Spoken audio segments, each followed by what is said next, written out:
গ্যাংস্টারের মেয়ে প্রথমবার স্কুলে এসেছিল। ক্লাসে ঢুকেই সে সবাইকে সতর্ক করে বলল, আমার সাথে ঝামেলা করো না। কিন্তু ক্লাসের বাচ্চাদের এতে কিছুই যায় আসে না। কেউ কেউ হেসে ফেলল। মেয়েটির সৌন্দর্য আর স্টাইল পুরো ক্লাসের নজর কেড়ে নিল। এমনকি এক দুষ্টু ছেলেও তাকে দেখে মুচকি হাসল।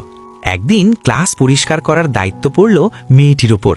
ঠিক তখনই সেই দুষ্টু ছেলেটা ক্লাস মনিটরকে ভয় দেখিয়ে বলল, ওর মাথায় জোরে একটা পানির বেলুন ছুঁড়ে মারো, যেন সে আমার দিকে তাকায়। মনিটর ভয়ে কাঁপছিল, তবু বাধ্য হয়ে সে তাই করল। বেলুনটা ফেটে গেল, মেয়েটার পুরো মাথা ভিজে গেল।